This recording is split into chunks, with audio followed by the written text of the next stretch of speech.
Hello and welcome to a special episode of To The Point. 2 months into demonetization, my guest is one of the world's most renowned and highly regarded economists to discuss the aims and achievements of demonetization as well as its consequences, both those that were intended as well as those that were not intended. And if you haven't guessed, my guest is a professor at Harvard University, a former master of Trinity College at Cambridge, and a Nobel Prize winning economist, Amartya Sen. Professor Sen, exactly 2 months after demonetization was announced, and now that you've had a chance to spend time in India and to see the impact on the country for yourself, what's your view of this step? Was it a wise decision or a mistake? Oh, it certainly wasn't a wise decision. And yes, it was a mistake. How gigantic a mistake we can discuss. But it certainly is a mistake both in terms of its objective of dealing away with corruption, as well as the objective of one rapid jump getting into a cashless economy. Let's then explore that answer. And in the first instance, let me point out, demonetization was intended as a means of eliminating black money. But all the surveys suggest that only 6% of black money is held in cash. The rest is in real estate, gold, jewelry, or stocks. Now, and foreign accounts. And foreign accounts. Is it therefore worth demonetizing 86% of all currency to tackle 6% black money? Well, that was the puzzling aspect, because these statistics from the former statistical advisor like Pranav Sen and so on were known to everyone, must have been known to the Prime Minister as well. So if it's only 6 or 7% of black money is in cash, how do you expect to have a major victory over black money by just dealing with that tiny proportion? So it's been puzzling. I don't really know how people's minds work, but of course what has happened is that as it became clear that it wasn't achieving what was meant to achieve, then the objectives seemed to be redefined, and suddenly we are told that it's cashless economy, that's what we want. In fact, I'll come to all the objectives one by one, but let's for a moment stick to the initial objective, which was to eliminate black money. If I understand you correctly, you're saying it's puzzling that the government opted to eliminate 6% black money held in cash by eliminating 86% of all currency altogether. That is a disproportionate way of tackling a small problem. Yes, and well, there are two further, I agree with that, but there are two further problems. One is not at all clear that it would, even though 6 or 7%, it will deal with it. And as the statistics come in, even though they are not officially confirmed as to how much money has got back without there being much penalty, even that 6 or 7%, it wasn't ideally aimed to deal with that. But on top of that, the impact is the 86% is certainly, as you say, it's a very big proportion. But the dependence of any kind of early economic transition economy like India or Britain from mid 19th century, let's say, when the dependence on cash is extremely central to the new industrialization that's taking place in textile, this, that, another. And so its impact, that it would have a major impact on the economy, should have been clear on the basis of historical understanding. And so there was this puzzling feature. Why such a small proportion being attacked? Why in a way that wouldn't likely to succeed within that? And why it would have do something which would have such a major impact on the society and the economy. Now, you alluded to statistics about the amount of money that is coming back. Both Bloomberg a few days ago as well as the Business Standard have reported that as much as 97% of the 15.4 lakh crore demonetized on November the 8th has come back into the system by December the 30th. If those reports turn out to be correct, and I'll just point out that on this program, P.N. Vijay, a BJP spokesman, has actually said the reports are correct. Okay, so if they turn out to be correct, what does that suggest about demonetization? Well, it suggests that whatever else it may achieve is not going in the way that was, we were told, it will go in eliminating black money. It's failed, in other words. I think that would be a good summary. But yes, indeed so. But I don't know these figures myself, whether that's correct or not. You say somebody from the BJP has confirmed. P.N. Vijay on this program on Friday evening. Yeah, but of course, it wasn't only a BJP program, it's basically Prime Minister Modi's policy.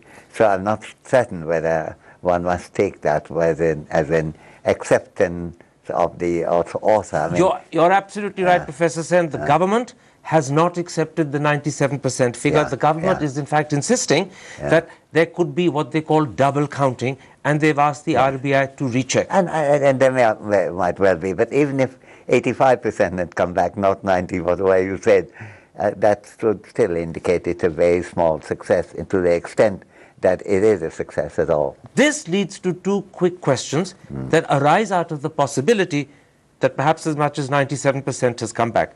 Within 24 or 36 hours of Bloomberg making this claim, the RBI reversed and contradicted an assurance given by the Prime Minister in November that Indians could continue to deposit old notes via the RBI till the 31st of March.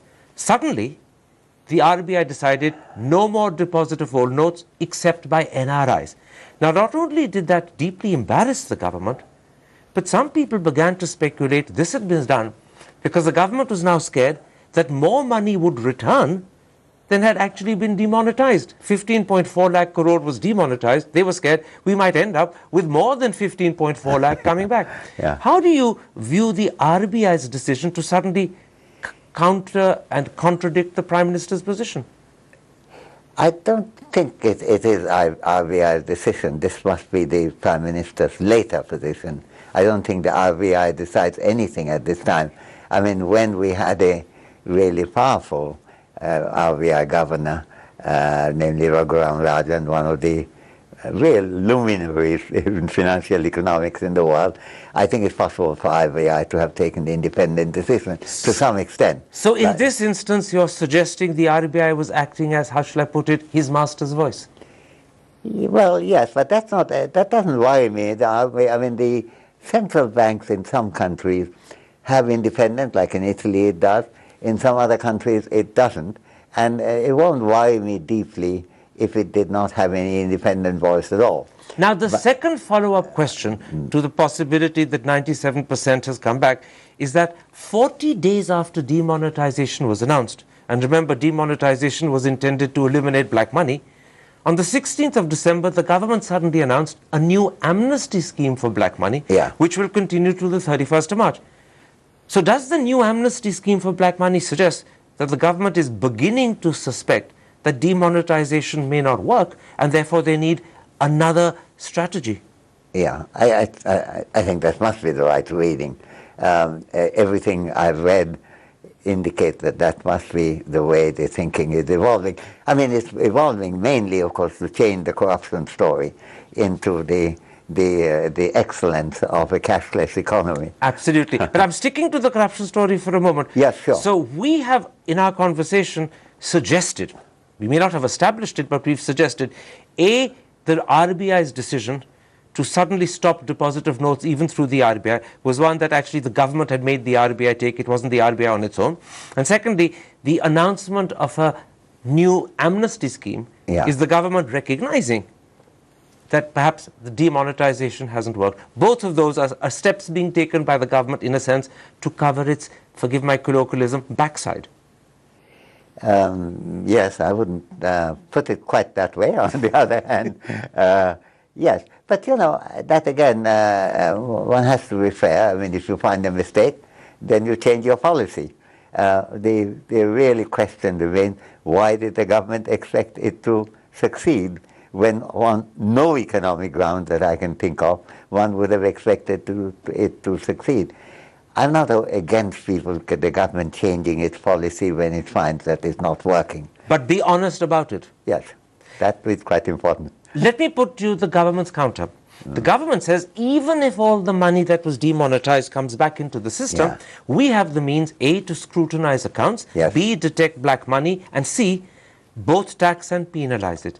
And separately, the economist Surjit Bhalla has calculated in his article in the Indian Express that the government could garner a windfall gain of 2.5 lakh crore in the first year, and thereafter 1.5 lakh every subsequent year in perpetuity.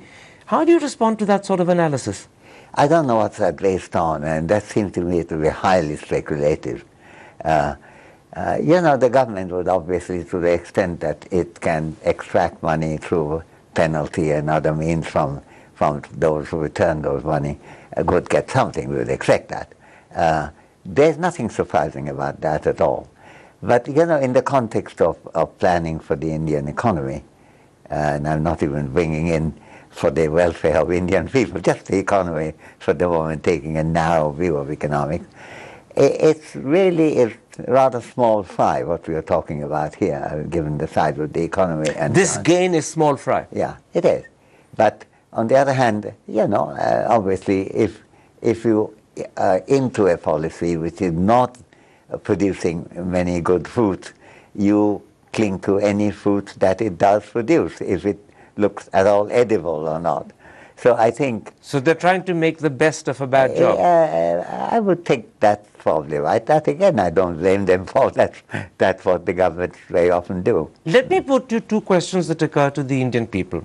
Because when the Indian people were told that this demonetized exercise will eliminate black money, I want to ask you a blunt question. Do you believe at the end of demonetization, black money will have been eliminated? Or do you believe because the reasons and incentives for creating black money continue, therefore the creation of black money will continue as well?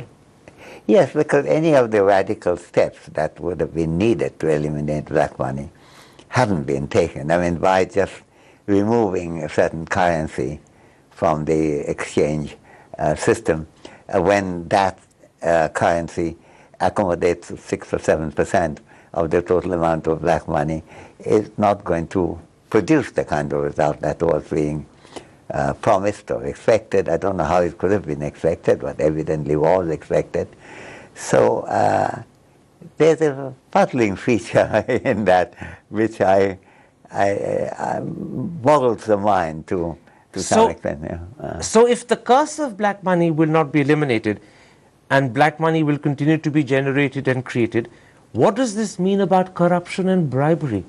Will that cease or will that continue? I think to the extent that the Indian people have had a great deal of patience for the suffering that's gone on, it's because people are really worried about black money and are really worried about corruption. And so there Modi hit a sympathetic chord, and he is getting the rewards of hitting the sympathetic chord. In the sense that because people are concerned about corruption and bribery, they support what he's done about black money. Saying, there are two things in the psychology of that, I think. One is to say, God, corruption is a big problem. We knew that. This guy is trying to do something.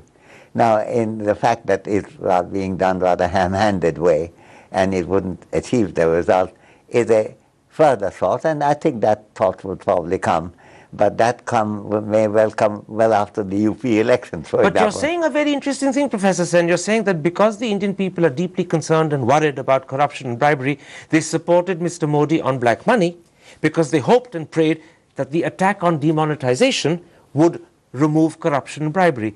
But if black money continues and corruption and bribery continue, that means at some point when people realize their hopes are dashed, they'll be deeply disillusioned. Yes, but by that time 5 major elections would have taken place.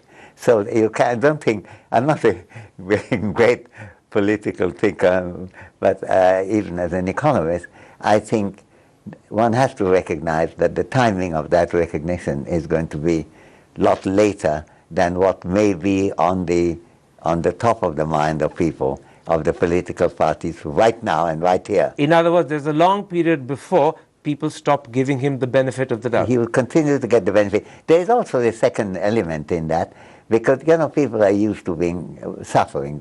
Poor people in India have always suffered tremendously, and compared with that, the rich don't, and even those who are kind of halfway there, like you and me, don't.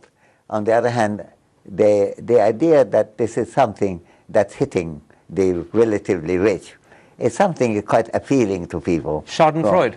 Yeah. But on the other hand, it so happened that it's not hitting these people very much. The people who are most inconvenienced and those who die on the line trying to get money out are very poor indeed. That's the paradox. Yeah, that is the paradox.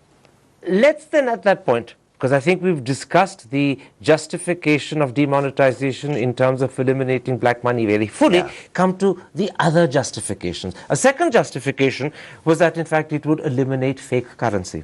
Now, in the affidavit the government itself gave the Supreme Court, the government has argued that at any one point of time, the quantum of fake currency or counterfeit currency in the economy is only 400 crore. Yeah. Separately, the Minister of State for Finance has told Parliament that this figure has been constant for 4 years. Yeah. So my question is simple. Is it appropriate to tackle 400 crore worth of counterfeit currency by eliminating 86% of all currency? No, I think that's really radically wrong. And I think the fake money thing, you say is the second. The second, I would say, is the cashless economy. That we're still to come to that. Absolutely. I take it. The only reason I'm coming to it later because Mr. Modi came up with that 3 weeks after demonetization happened. I think the other justifications were his initial ones. I'm afraid that if there was not much reason for conviction on the first, there's far less reason for conviction on the second. The second being tackling counterfeit money. Yeah, because the fake money has never been a big problem in India, and it is there. And if you eliminate it, other things given, it's a good thing. On the other hand, it's not a major ailment of the Indian economy, and not something for which you want to hold the rest of the economy in a state of tension and ransom, as you said. Now, the third justification given by Mr. Modi on November the 8th, the day he announced demonetization, was that demonetization would tackle terror and in particular terror funding. Saturday's newspapers suggest, quoting unnamed government sources, that Maoist violence is down by 40-50%, violence in Kashmir is said to be down by 60%, Hawala transactions have halved. The government also says that 2 printing presses in Pakistan, which allegedly were dedicated to producing counterfeit currency for India, have now shut down. And Prakash Javadekar, the HRD minister, has said that a very famous Pakistani counterfeit currency racketeer has committed suicide, presumably out of frustration. If all of that is correct, would you accept that in terms of tackling terror funding, demonetization has been more effective? Well, if that, I have no way of checking those facts. If those facts are correct, that has to be it's a limited success, certainly. It's not something for which threatening the lives of the majority of the poor in India is worth doing. On the other hand, yes, and to the extent that terror funding is reduced, and I don't know this gentleman committing suicide in Pakistan, and I don't know whether the government plan is to make every Pakistani counterfeiter to go into a suicide mode. Whatever it is, if that happens, presumably the government would think that it is achieving something for which it should be applauded. And I can see where that argument is coming from. It's not a very big thing, I would have thought, taking into account everything, and I'm sure that... But once again, you're suggesting they're grasping at straws because they have nothing better to claim. They're grasping at something which they either think or they want us to think is really big. Now, I don't know, these terrorism going down and going up. In Kashmir, we have seen ups and downs so often. And we don't quite know what's going on. What's the and reason there could for be that other explanations. Explanation of that. So in terms, and I'm just summing up this part of the interview, in terms of the 3 initial justifications given for demonetization, that it would tackle black money, that it would tackle counterfeit currency, that it would tackle terror funding, your feeling is this was a disproportionately excessive way of doing these 3 things. There were better ways of doing it that would have been less painful and would have caused less suffering to the Indian people. Yeah, I agree with that. The only thing, the third is the terror funding, is something where I'm taking a pass on that because I just don't know whether these numbers are correct. In the other 2 cases, I'm pretty certain that they haven't worked. In fact, I'm only going by what newspaper reports said on Saturday, and I'm assuming those newspaper reports are correct. Correct, yes.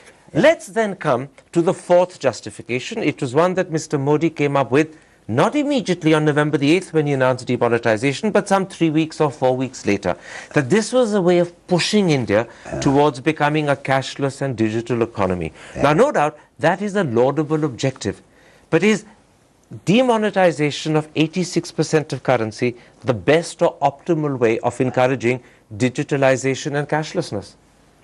Well, it's not, because for one thing, I mean, there are a lot of debates as to how important a cashless economy is. But to the extent that, you know, all advanced economies, America, Europe, Japan, they all have a lot of cash. But even if you accept that ultimately cashless economy would be a very good thing to have, and I can spell out as an economist what the arguments would be, it's still the case that that's not the way to do it at all. I mean, those who have advocated very strongly for a cashless economy, like my colleague and a great economist, Ken Rogoff, I mean, he suggested doing that over months, indeed years. Not with a nuclear strike, if I can call this a nuclear strike. And then by the time you finish the declaration, these money are illegal. This has to be a transition process. People can change it. They have a chance of moving from one to the other. And it has had the feature, if that kind of a Rogoff kind of policy we're carrying out, is that it does not undermine confidence in the financial system. Whereas demonetization could have done that. It does, because even, you see, if you take an account system, I mean, the basic point is that a promissory note says, I promise, the Reserve Bank does, I promise to pay you that. 1 rupee doesn't, that's just 1 rupee. The others are, I promise to pay a certain amount. Now, these are promises made by the government. And what the government is saying, I did promise, but I won't keep to the promise. Well, that is certainly true as of the recent decision by the RBI, which you alleged a moment ago was actually a government decision, to stop exchange of notes or deposit of old notes immediately. Suddenly, at that point, the promise is earlier, it is that you can bring it. I'm not promising to pay it. I would examine it. And if the onus is on you to show that it's white, and then I might pay it. And so, you're saying this conditionality raises moral hazards, which in turn damages trust in the financial system. Yeah, and indeed, because you could do the same with accounts. You move to a cashless economy, you pay everything, and then one morning the government says, no transaction more than 10,000 rupees. In other words, could be once done. distrust sets in, it spreads like a infection right across the system. Yeah, I mean, it's a question of whether you can take the government's word for it or not. That's very true. Let's, at this point, Professor Sen, move beyond questioning demonetization in terms of its aims and in terms of whether those aims were worth trying to secure and in the way they were secured, whether it was a disproportionate way they were secured, to what is the outcome that people have to live with. In other words, what is the impact on the economy? And there I want to start with a simple question. In a very famous speech in Parliament, former Prime Minister Manmohan Singh described it as organized loot and legalized plunder. You've been in India for the last few days. You've seen the impact on the economy. Would you agree with Dr. Manmohan Singh's choice of language, or would you say that's a bit over the top? You know, I wouldn't say it's over the top, because, you know, when a poor person's small saving, a housewife keeping a few 500 rupee note for, you know, some purpose that she doesn't have to reveal even to the husband. When it comes to suddenly making them open to questioning, or onus is on you to show it, or strictly illegal, that actually is plunder. I mean, that's not, Manmohan is not the only one. I mean, even people with whom I have politically relatively little in common, like Steve Forbes, for example. They also consider it loot and plunder. Yeah, something exactly like that. In which case, let me ask you this. What do you believe will be the hit on GDP growth? It's a question that Indians, as you know, are particularly keen to find out the answer to. Dr. Manmohan Singh put it at 2%. A whole range of independent agencies have put it around 1%. Ambit has gone as high as something like 3.5. From your understanding of India, what do you think will be the hit on GDP growth? I don't know. And you know, in some ways, I don't think that's the right way of thinking about it. I respect, I mean, Manmohan is not only a friend, but also someone who I think is a superb economist. So if he says 2%, I would tend to believe that he must have a reason for saying that. I wouldn't question it, nor would I endorse it, because I just don't know.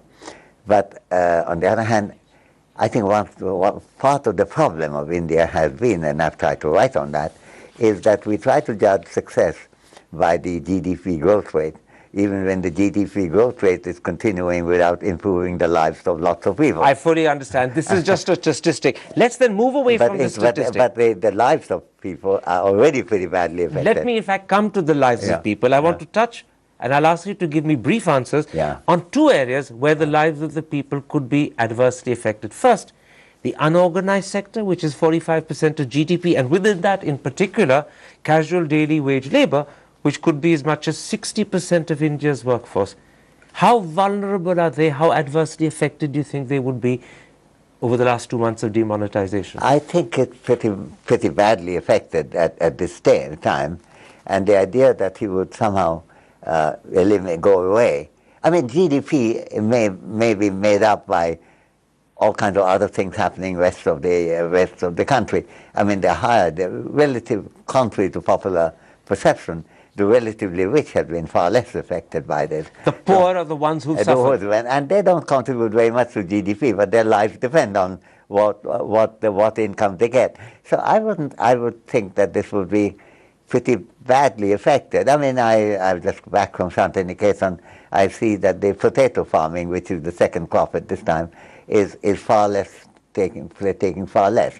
This may affect some GDP, but the big thing is that it affects the income of lots of people. So you're making a very important point. You're saying look at the impact of demonetization, not in terms of statistics to do with GDP, but in terms of the impact on the lives of people, particularly agricultural labor, particularly small farmers, particularly casual daily wage labor, of those who look for employment in the unorganized sector. These are people who are vulnerable. They, you're saying, will be the worst affected. Yes, indeed. And there are other things to look at, namely female employment, which India has extremely low ratio of female employment compared with the rest of the world. We are tremendously peculiar in two respects.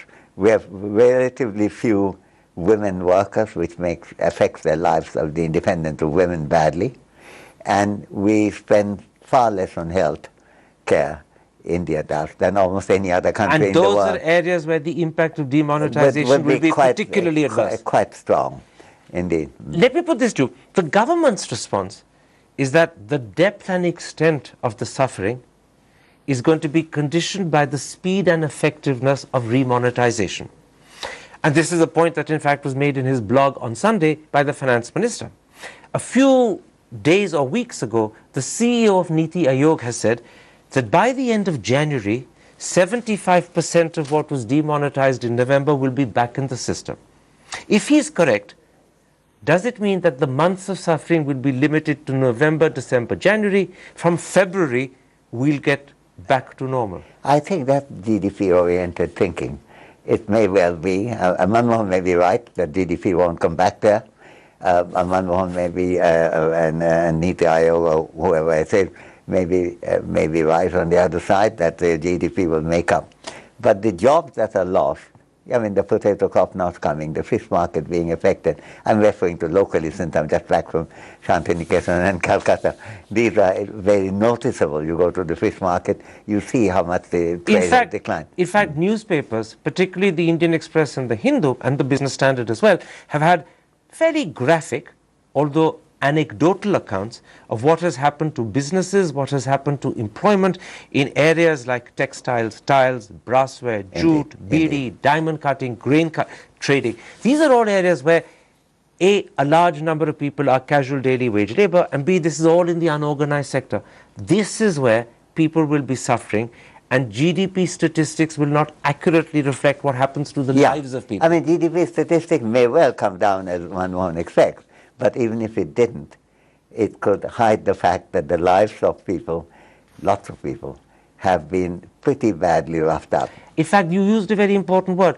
A lot of the suffering of the poor and the daily casual labor could be hidden because statistics may not reflect it, but nonetheless, it's still real suffering. Yeah, yes, indeed. And the statistics will reflect it, not the GDP statistics. We have to look at, their mortality, morbidity, their other indicators of quality of life, on which I've been trying to write for some years now. Absolutely. Now, in contrast, and maybe in defense of his own position, the finance minister says that, in fact, not only will government revenues through taxation go up substantially, although you did question that, but he also says that banks are flushed with cash, as a result of which they'll be able to lend at lower interest rates, and that has begun happening. And thirdly, at some point, hopefully in the near future, the government will lower tax rates. Even if all of that happens, does it justify demonetization? It doesn't, but I think there are two issues here. I mean, we're dealing with some of the cleverest people in India, namely Modi and Jaitley. So when they say something, there is some reasoning behind. And it's important to ask the question, what is the reasoning behind, even if you disagree with it? I think the reasoning may well be that from a revenue point of view, there will be some success. It is possible that they could, I mean, that's not indicated at this time, but who knows, they may be right. And it's also possible that they may well be able to cut the taxes, which certainly, when elections approach, are always a good thing to do from the point of view of getting support. But none of that justifies the suffering we've been through. But I want to raise one other issue also, if you would permit me. Which is this, that this is a policy which affected the lives of people in India, and it affected the lives of the states. It was taken unilaterally by the center. And indeed, not even the whole of the central government. It was a very small group with Modi around Modi. Now, the question that comes up as the state elections approach is that, is there an issue of federalism around here that we ought to address? In other words, should the government have consulted state governments? Because India is a federal polity, should the consultation have gone right across the federal polity rather than the central government? Yeah, I mean, indeed, that is a kind of question. Some of the, like the Bengal Finance Minister Amit Mitra raised that issue. And I think it is an important issue to raise, particularly in the context of the present election, because at the moment, can I come to that? I'll come to the present election in a moment's time, but I think you've raised an important question, which is, should the consultation have been wider, given that India is a federal polity? Should federal state governments have been consulted rather than the central government take this decision unilaterally on its own? It's a question that I'm going to leave deliberately hanging in the air. Let the audience think about it. I'm going to take a break, and when I come back, I'm going to raise with you the manner in which the RBI, a critical institution that has sole responsibility for currency in circulation, has conducted itself, whether you agree or disagree with some of the criticisms of the RBI that have been made, in particular with Mr. Chidambaram. And finally, I want to ask you, how do you respond to the fact that despite the pain and suffering, the people of India still, in allegedly overwhelming numbers, support demonetization? All of that in a moment's time after the break.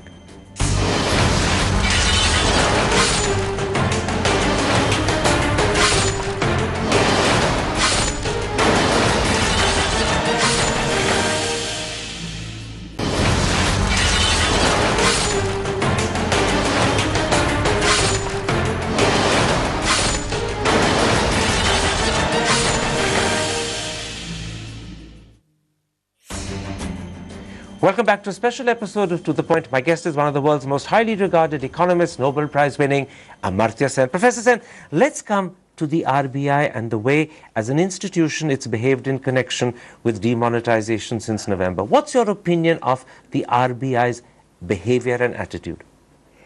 Well, I'm not a radical in thinking about RBI's independence. Role should be one of the big things.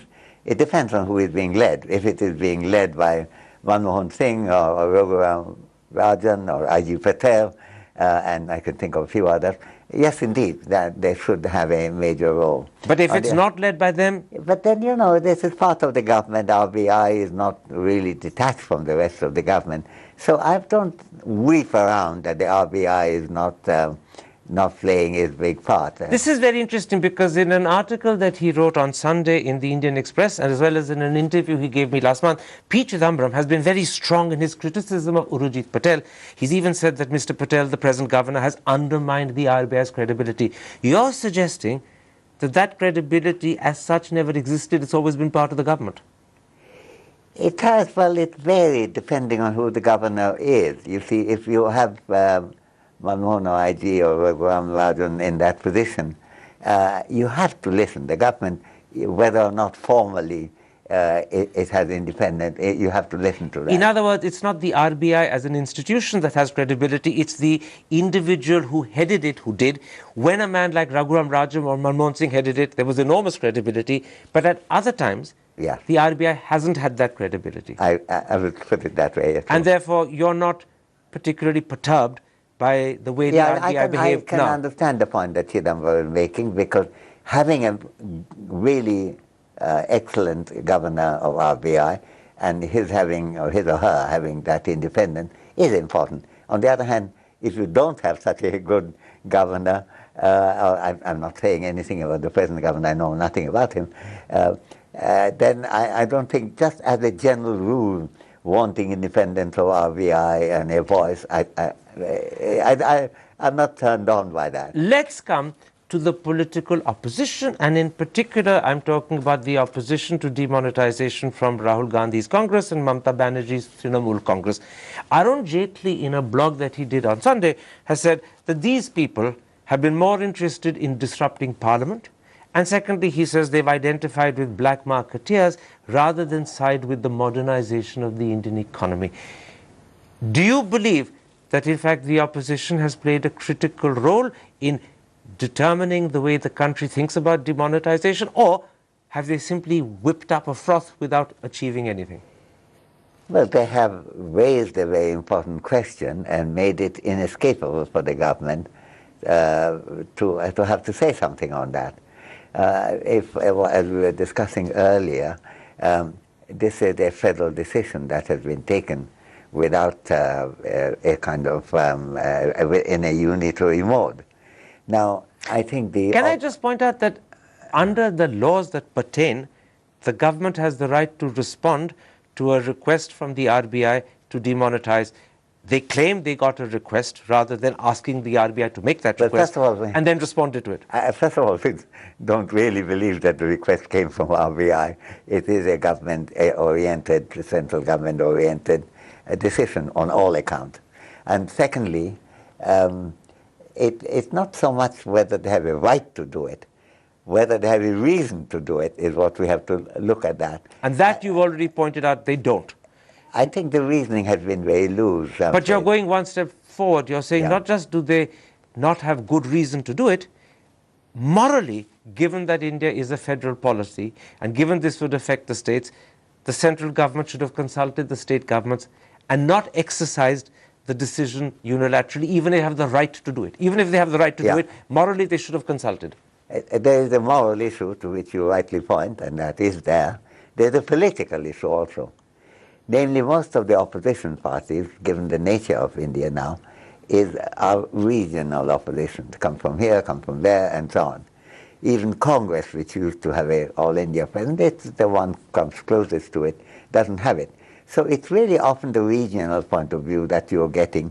And I think it's very important in the present context that the opposition parties don't spend their time, as they're doing, Mulayam versus Akhilesh and so on, even within one party, and a lot of others going on. And focus on this issue instead. Focus on the issue of this issue and the general issue of federalism in India.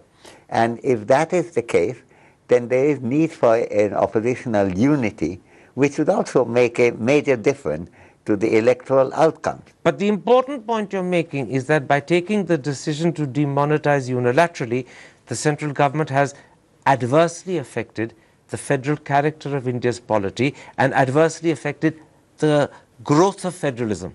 And also given the state opposition, which really means opposition in India, good reason to think about what they can do by acting together rather than trying to bite each other. One of the reasons why a policy which seems to be, as we have been discussing, so riddled with holes, is still attracts a kind of positive respect from Indian people. Is because the opposition to it is so fractured. It's so fractured. They're talking about all kinds of other things right now. And it's not just demonetization. It's the whole issue of what kind of a country is India. Is it a federal country? Let me end this interview by picking up on that last thought, because it's a good way to end. We've discussed at great length the pain and suffering of demonetization. We've discussed and you've explained why you think it was the wrong way of achieving the aims it intends to achieve, and why, in fact, it was the wrong policy. Yet, all the polls done show that 75% and more of the Indian people support demonetization. And these are the people who are actually suffering. These are the poor who are bearing the burden of it, but they support it. Yeah. Is that explicable, or is it a paradox? Well, if all paradoxes are explicable, ultimately they are paradox until that moment. No, I think there's a good explanation, because I think the opposition is fractured.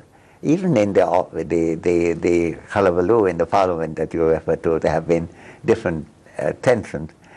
I think the whole issue of federalism has not been seized sufficiently. By the opposition? By the opposition. And so that in some ways, I mean, of course, Modi is a very good political leader, no question, and he can certainly make people think. How much of the public support in huge numbers for demonetization is a result of two things? One, trust in Mr. Modi, because he has a way of convincing you he can deliver. And secondly, the hope, particularly amongst the poor, that this will tackle the bribery and corruption that has been the bane of their life. Are those two factors critical reasons why support at this moment remains high? It may not remain high forever, but at this moment it remains high. The second is definitely the case, I think, and it's very important, and we to some extent discussed that. The first is the Modi magic would depend partly on how convincing the answer is. I mean, to take an analogy, if Napoleon were to say, after his attempted raid on Russia, on his way back, that actually we didn't want to try to do anything in Russia, we wanted an excursion into some snowy mountains in that area, I think he might have had difficulty. So a very interesting point. I'm going to stop you because I think it's an important thought to leave the audience. This is Mr. Modi's Napoleon moment. What we don't know is whether Mr. Modi, in equivalent terms, is on the way to Moscow with victory still possible ahead, or whether he's on the retreat through bitter snow and a bedraggled army. That's the point at which the future we have to wait for, because only the future will answer. I'm deeply grateful to you, Professor Sen, for helping us understand and analyze demonetization. A pleasure talking to you. Thank you very much. Thank you. Thank you, sir.